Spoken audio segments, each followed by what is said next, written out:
The performance was a bit messy, to be honest. If I hit anybody clean, they're going over. That's what's going on these days. If I hit someone clean, they're going over, and there's no arguments about that. It's proven now. Curtis was actually a lot slower than I thought, but he had really long arms. So a few of his punches I thought were going to miss, and they got me. But yeah, we were still like both finding our range as the fight kind of progressed a little bit. I managed to catch one, and it was over. There was some talk about maybe the stoppage was a little bit early. Did you feel that he was basically stuck there and wasn't going anywhere and it was a fair stoppage? Mate, what kind of idiot is saying that? Like, I dropped him with a 1-2. He's face down on the canvas. I've got 250 pounds on his back, and I'm landing 7, 8 unanswered shots. Like, where's he going to go? Do you know what I mean? Like, where's Curtis Blaydes going to go after that? There's only one place he's going to go, and it's asleep. So are we going to let it get to that point, or are we going to look after fighter safety? Because I don't want it to get to that point. Do you know what I mean? He's unable to intelligently defend himself, and it was stopped at the right time. Great reffing by Mark Goddard. You know, you said there that you're dropping everyone early these days. You know, is it despite what the punch machine says? Do you think you might be one of the hardest hitting heavyweights of all time at this point? I have good timing. That's what it is. Mate, if any heavyweight hits you, and I'm accurate, if any heavyweight hits you in the face, you're probably going over. Do you know what I mean? And I hit accurately. I hit fast. I make my opponents twitch before I hit them, so they don't see the punch. So probably not. Like, I don't think I'm some crazy power puncher, but if I hit you, you're definitely going to sleep, yeah. We all know what sort of should be next. Dana was in here and says that they'd be crazy not to make you the backup for Stipe versus John Jones, so it sounds like you're going to New York. Is there a part of you, though, I know you get itchy knuckles, right? They fight in November. We don't know what happens to them. Then they could maybe want 6 months gap. Is there a chance you fight anyone other than those two, or does it have to be them next? Like who? Be the winner of Cyril and maybe Volkov, eh? Nah, I want to fight John Jones. Or Stipe. Let's not discredit Stipe and what he's done. I think a lot of people are looking past him, probably maybe sometimes me, to be honest. But whoever wins that one, I'm fighting next, for sure, unless they both retire. You're a little bit surprised we haven't heard from Mr. Jones tonight? I didn't know that we hadn't. I'm sure we will at some stage. He'll be very angry about it, or the fact that everyone's saying that I can beat him, but that's okay. On the contrary to what John Jones fanboys might think, I have nothing against John Jones as a person. I think I'm the best heavyweight in the world, and if he thinks he's in the best heavyweight in the world, let's settle it. Simple as that. It's not rocket science. There's two guys who are claiming to be the best heavyweight in the world. Let's settle it. Simple as that. Right here. You said in media day, you know, Curtis Blaydes has been in the top 5 of this heavyweight division for like even before you were in the UFC. Is this a guy that you think you'll have to see again? You know, considering how the first fight went, you're technically 1-1, or are you done with the Curtis Blaydes chapter? Me and Curtis Blaydes on a trilogy. Give the people what they want to see. I mean, it seems like every time he loses a number one contender, he fights his way. Nah, Curtis is a high-level guy, man. I've said all week he's the toughest stylistic matchup in the division for me. I still believe that. Curtis is good. I thought the fight was going to go longer. I didn't mean to knock him out that early. I've got an issue, right, with fighters and coaches always saying the obvious thing, which is, let's drag Tom into deep waters. Let's see what he's like when it gets to the 3rd and 4th round. Drag me there then, but no one's been able to do it yet. So you can mouth off all you want when the camera's in your face, but let's see what happens when it comes down to dragging him in the 3rd and 4th round and the 5th round. No one's managed to do it yet, so I'm still waiting for that myself. I'd love to see what I look like myself when I do that, because to be honest with you, in the last 2 years since I fought Curtis last, my training has been on an absolute different level. Like, these days, I just train with a squad of heavyweights that's chose out for me. It's just, honestly, it's the highest level training of heavyweights of anywhere in the world that we've got right now. We have the highest level of heavyweights in one room. We have like between 10 and 15 top level heavyweights every day on the mat. And the amount of improved since I've been doing that is incomparable. Is that a word?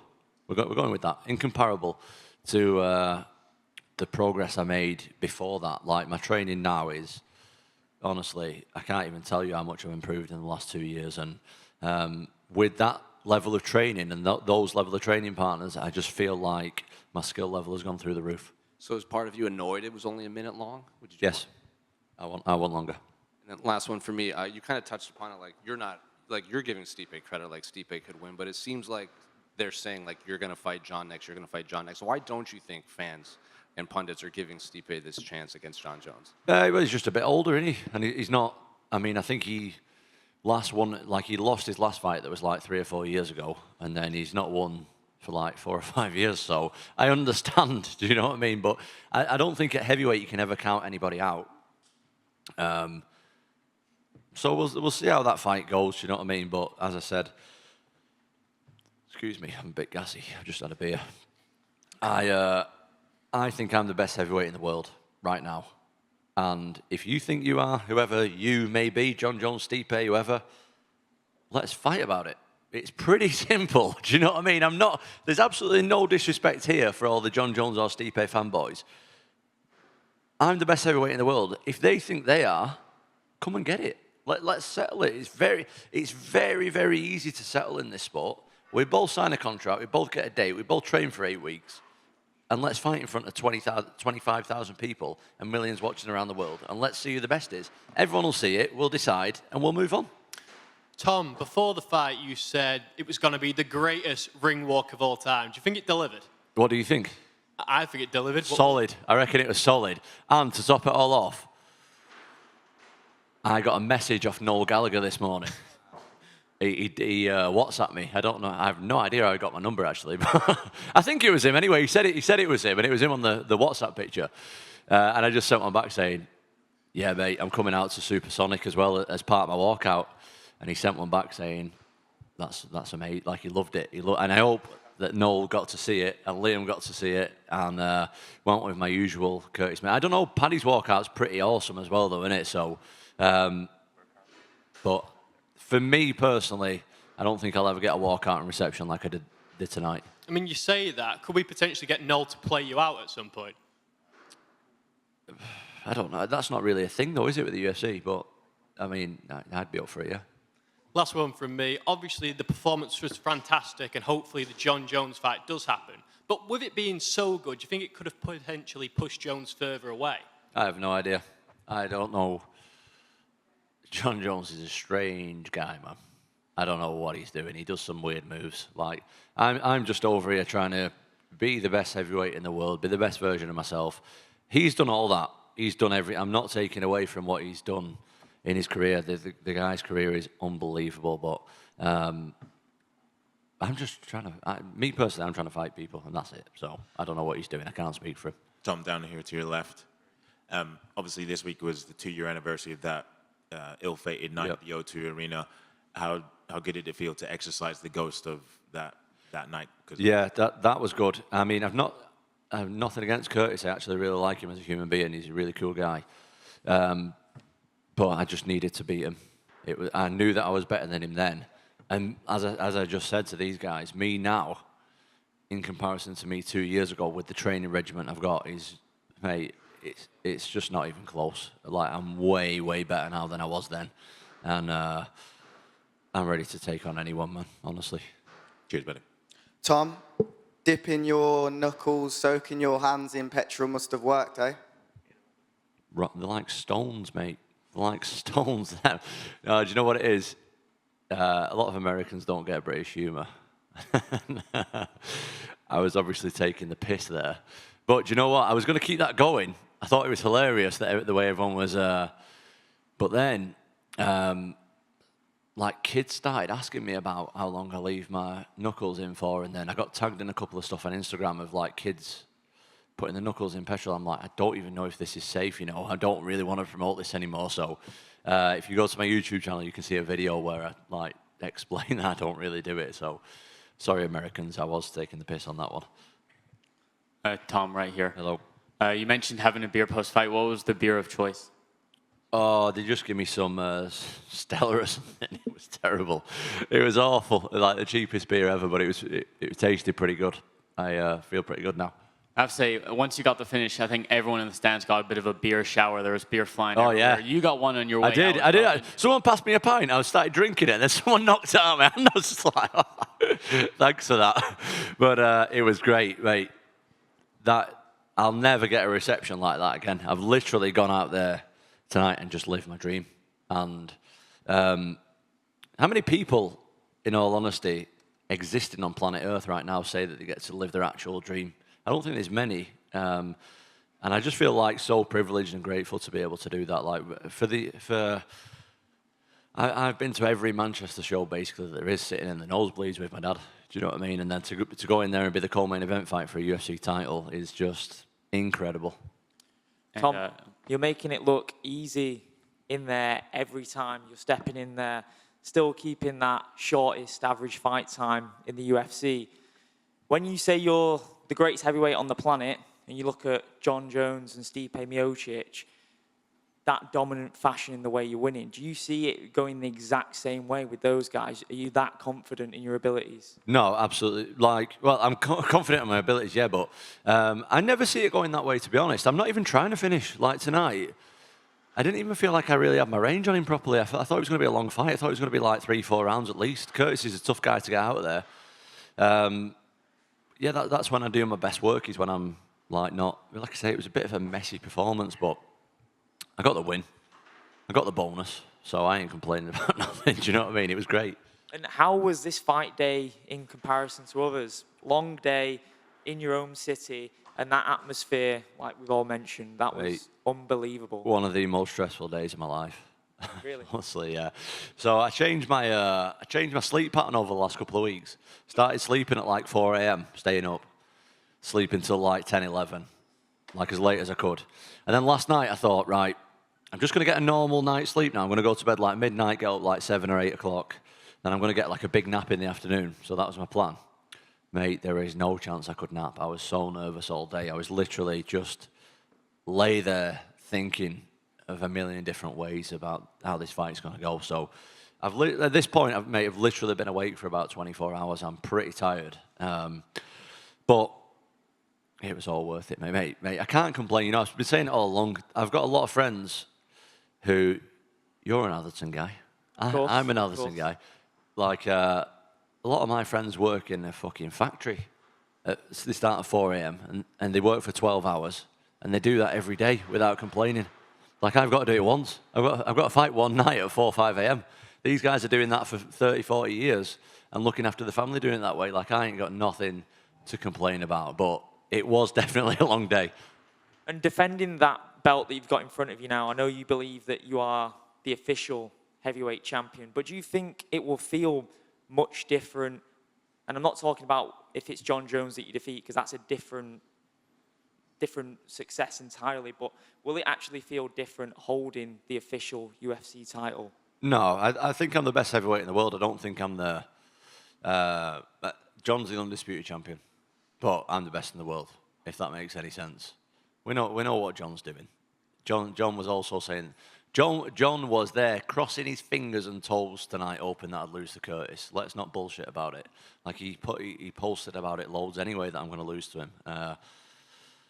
That didn't happen, so that's the fight I want next. Final one from me. That fight would obviously be early next year. Are you cool just waiting your time? And obviously, if something does happen in November where you're ready to step in, that'll be... You did it last year, didn't you? Yeah, I'll do it again. I'll be ready to go in November. There's talks in November, isn't there? Yeah. Like, they're talking about fighting in November. Where's the announcement and the contract signed? Because I don't really know where that is at the moment. So I'll be ready to step in, mate, in November if someone gets injured, which is quite likely, let's be honest. So I'll be ready, mate. I'm ready to fight whenever. Tom, Danny to your left. Sorry, mate. Yeah. Just two quick ones from me. You say you're the best heavyweight in the world. Mm-hmm. Who's number 2 and who's number 3? That's a good question. I think at the moment, you have to say Jon Jones is number 2. I don't know. It's a tough case with John, isn't it? to be honest, because he's had one fight against a guy that was really good stylistically, a really good stylistic matchup for him. So I don't know, mate. I don't like rankings anyway, but I know that I'm number one. that's all I'm bothered about. And the other one for me is, I don't know if you heard Michael Bisping's comments in the lead up to this weekend. I think he said it a couple of times. I think he said it on the broadcast, and he definitely said it at the Q&A. He said that you've got the ability to become one of the all-time greats and possibly one of the pound-for-pound best ever. He's called you the heavyweight George St. Pierre. What does it mean to get that sort of praise from a legend of the sport who's sort of preceded you as a UK MMA champion? And how far do you think you can go? Massive praise, of course. As you said, Bisping's a legend in UK MMA. Not even. I think it's a bit. It's not right just to call him a legend in UK MMA. He's a legend in MMA. But I think I can definitely fulfil that. I feel like I've got what it takes. Do you know what I mean? And I've thought this for a long time, but obviously I didn't have the proof to back it up. But now I do. And I think that people are starting to jump on the bandwagon a bit. And if you're not, I'll work on proving you wrong. Do you know what I mean? But for right now, I've got a lot more work to do, so I'm not getting ahead of myself. One fight at a time and all that stuff. But for right now, I just want to. I don't know how long I'm going to stay in this sport for. Like I know now, I'm 31. Heavyweights go a lot longer than other divisions, but I'm definitely on the second half of my career now. So I want to make as much money and get as much glory as possible and have as many fights as possible. Like I want to be as active as I can. So we'll see what happens. Tom, just in front of you, you said in the cage that you're just an ordinary man doing extraordinary things. We've seen a lot of champions in combat sports lose the run of themselves with fame and money. How do you keep your humility, and are you afraid of losing it? I'm not afraid to lose it because it's never going to happen. I don't know. I feel like I'm me personally, and I can't speak for everybody, but I'm not really that into the celebrity lifestyle at all. It doesn't really faze me. I said this all week, and my poor team over there are probably going to be sick of it. But what I like doing is sticking a pair of gloves on, the other person sticking a pair of gloves on, both taking our shirts off, going in a cage filled with 25,000 people and millions watching around the world and finding out who the best is. That's what I like doing. Now, for other guys, I know other guys have got movie roles and rap albums coming out, and they're pushing this brand and they're pushing that brand. What I like doing is fighting people. That's what I really like doing. So I'm not interested in buying a yacht and cruising about on that, or buying a private plane and going to a party in Vegas. I'm not really that interested in it, mate. What I'm interested in is being the best version of myself that I can possibly be. There was a beautiful video that came out, I think it was Dose of Society did it, where you spoke about your child and raising awareness for autism. How important is it to you to use your fighting career as a vehicle to raise awareness to causes closest to your heart? I'm always a bit on the fence talking about autism, but I feel like I need to because it's something that doesn't get enough attention. I'm on the fence for the reason being that I'm new to it. My child's 5 years old. We've had a diagnosis 2 years, so there's people there who've been looking after autistic people for 30, 40 years, you know what I mean? I'm very, very new to it, but I know that me and my family were very lost before we got a diagnosis, and I think that there's a lot of people out there who have been waiting literally years to get any diagnosis and any help with it, and it's a tough place to be in, and we were having a tough time with it, and we still do have a tough time with it, and I want to get as much light and help for other families as possible. So if I have to use my platform for it, even though, like I say, I'm not the most educated person on autism or anything like that, and I don't claim to be, but if I can shed any light on it, I absolutely will. Thank you. Congratulations. Thank you. Tom, just here. Two for me. You've done a lot of charity work in Wigan, and I saw a video of the young people actually with you the other day. Was that a lot of the motivation behind this fight, like having all these young people looking up to you, and has that helped you to win today? I don't really. It sounds a bit mad, but as a high-level professional athlete, I think you have to be a bit selfish. So I don't really see myself like as an inspiration, and I'm going to do this to inspire this kid and that kid.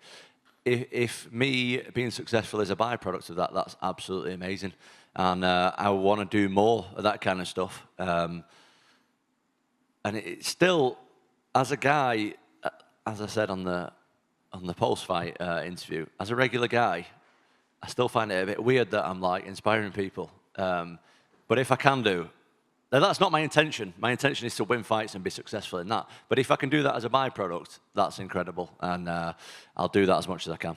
And you talked a little bit more about like trying to make money through fighting as well. Like you won a bonus today, so how much does that mean to you? And we asked Paddy before about what he was going to spend it on, and he said his family.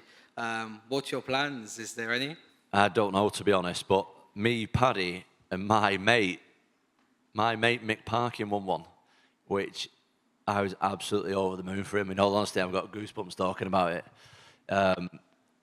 Mick is the nicest guy ever, and he's still like, he's 4-0 in the UFC now, but he's still like a bit overlooked because his performances, and I'm sure he'll agree with me on this, have been a bit boring so far.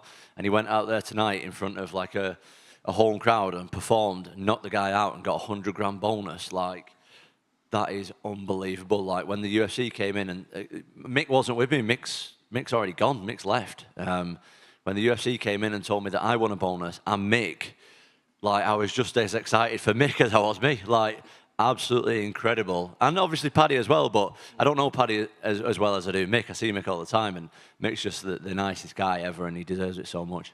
Thank you.